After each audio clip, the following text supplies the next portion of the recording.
Continuamos aquí en Ruta 44. Estamos tocando el tema de un metro para Guadalajara. Doctor Gómez Reina, hace un momento Mario nos comentaba que es muy costoso pensar en un metro como una solución inmediata para Guadalajara en el tema de la movilidad y que optar por un sistema de BRT es, digamos, más práctico.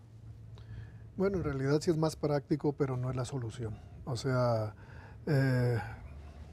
en cualquier parte del mundo a donde vas siempre existe un buen sistema de transporte masivo y después existen otras opciones. En el caso que tenemos aquí en Guadalajara, el hacer un trayecto a través de la calzada para quitar algunos autobuses y demás, vimos cómo se incrementó el problema del tráfico y la contaminación en todo lo que es el sistema oriente-poniente. Entonces, te lo digo por experiencia, porque yo tenía que ir al CUSEI y estuvimos haciendo monitoreos de contaminación y sí se disparó, porque hubo tiempos de que tú tenías una cuadra, por decir algo, cuadra y media cuando mucho, y después de esto se llegan a hacer 5 o 6 cuadras y se hace un verdadero caos. Ahora, el problema sí es el financiero, pero se tienen que tomar grandes soluciones a estos problemas. Voy a ponerte el caso de lo que viene siendo el transporte de este tipo. Aquí siempre hemos estado inventando y reinventando. Si se acuerdan cuando, bueno, ustedes son muy jóvenes, pero cuando se empezó a manejar el transporte en Guadalajara, había diferentes rutas. Había el Centro Colonias, el Oblatos, el Colonias 3 y del Sur, etcétera. Había una serie de rutas.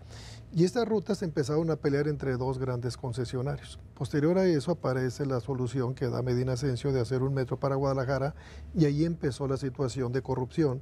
Y en vez de hacer un metro, pues resultó entre ligero por el problema del equipo que se compró para tratar de manejarlo.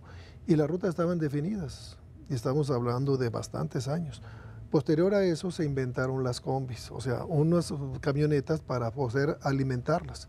Y al último, esas se convirtieron en microbuses y después terminaron en rutas, y ahorita tenemos un verdadero caos. Entonces yo creo que uno de los problemas principales de la movilidad viene siendo un proyecto social, de lo que viene siendo a través de nuestros impuestos, a través de nuestros pagos, tener un proyecto social de transporte en el cual lo tenga el Estado, que lo controle el Estado, y simple y sencillamente que sea para uso del transporte del ciudadano, porque realmente esto no representa nomás en cuánto voy a tardar, cuántas horas, hombres, se pierden. Claro. Abraham, lo que ustedes revisaron de otras ciudades, quiero suponer que también esas ciudades, parecidas a las de Guadalajara, llegaron a enfrentarse a este problema financiero.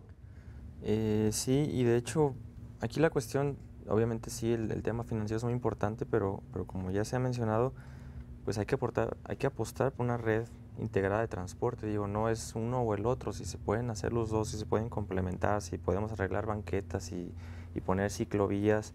O sea, es toda una red multimodal de transporte. Obviamente, yo como ciudadano aspiro a tener lo mejor. A mí me gustaría ver una línea de tren nuevo en esta administración, y creo que también se pueden construir otras líneas de BRT que lo alimenten, porque al final de cuentas como cuando tú ves el mapa en otras ciudades, que ves su mapa de Metroluz, su mapa de BRT, pues hacen una red, se complementan, uno alimenta al otro y así funciona. Entonces tendríamos que integrar el transporte y ver la manera también de unificar, como dicen, el pago, ¿no? Para que tú puedas transbordar sin tener que estar pagando y pagando y pagando. Aquí hay un asunto clave que mencionó Abraham y que menciona también el doctor, y yo te quiero preguntar, Mario, ¿es el BRT un sistema alimentador o es un sistema integral de transporte por sí mismo? No, puede ser los dos, y de hecho el BRT es transporte masivo. Dentro de la escala de transporte masivo tenemos tren suburbano, metro, tren ligero, y el BRT sería el más pequeño de la familia de los transportes masivos. Tenemos el transporte colectivo convencional que ya funciona en la ciudad, pero puede ser integrable, puede ser escalable, puede ser alimentador. Yo creo que creo que lo que coincidimos y que es importante resaltar es que necesitamos ampliar la red de transporte masivo y el muestrario de red de transporte que tenemos, porque no son dos líneas de tren ligero, es línea y media, más una de BRT, que no están interconectadas tarifariamente, pues no es, ni siquiera podemos conectar esto en una red de transporte masivo en estos kilómetros que ya existen, pues habrá que pensar ¿qué pasaría si queremos escalar algo más? Como decíamos hace un momento, es un problema de finanzas públicas definitivamente. Pero a ver, Mario, tú hablas de este asunto de la interconexión de un sistema con otro. Yo te diría, ni siquiera está interconectado la actual línea. Sí, ¿no? Te vas de la 1 a la 2 y tienes que volver a pagar.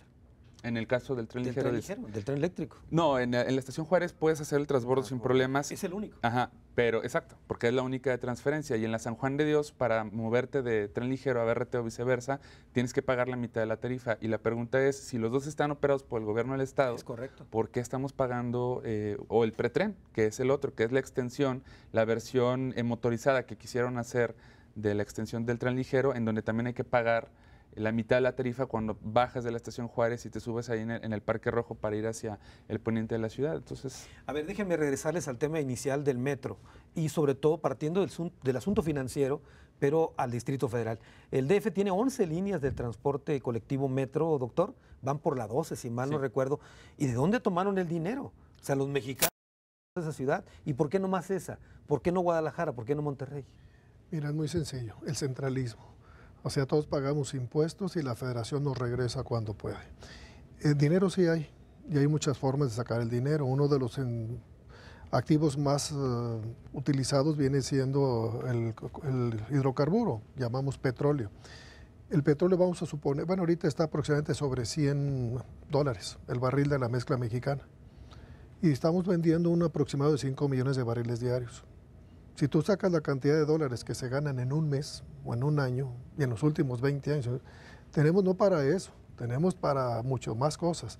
Pero es todo un sistema de políticas, de corrupciones, etcétera. Voy a ponerte el ejemplo de Londres.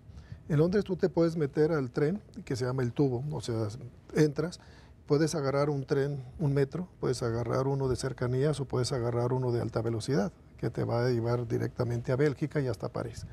Bajo este concepto, cuando subes, un ejemplo, estuve hace 2 meses por ahí, y en Trafalgar es un caos, es un sistema caótico. ¿Por qué? Porque las calles no pueden seguir creciendo. Y tú encuentras autobuses que no necesitan las plataformas como el BTR, sino que ellos tienen un sistema de gatos que bajan y los ves en Alemania, los ves en Bélgica, los ves en muchos países. Entonces aquí la situación es más de educación, porque la mayoría de las gentes que han entrado a esto no conocen, o sea, no saben. Muchas de las decisiones que se han tomado, como ahorita lo acaban de decir, es un sistema que no está embonado con el otro. Y son medios, tenemos medio periférico, tenemos medios abastos, tenemos medio... Entonces aquí el punto es que cuando llegas tú a Europa, un ejemplo, en el instituto, en uno de los institutos alemanes, que se llama Clausthal, llegas y ves a las gentes que están trabajando sobre el sistema de track del tren. Un señor que tiene 30 años haciendo lo mismo. Muy bien. Vamos a hacer una pausa y antes de ir al corte nomás le hago una reflexión muy rápida. En la ciudad de Monterrey, en alguna ocasión platiqué con un urbanista allá, cuando estaban sacando la línea 1, la hicieron elevada. Y el urbanista me decía, el problema de esta línea es que no pensaron origen y destino. Y la línea sale de ninguna parte para ir a ningún lado. Con esta reflexión regresamos después del corte.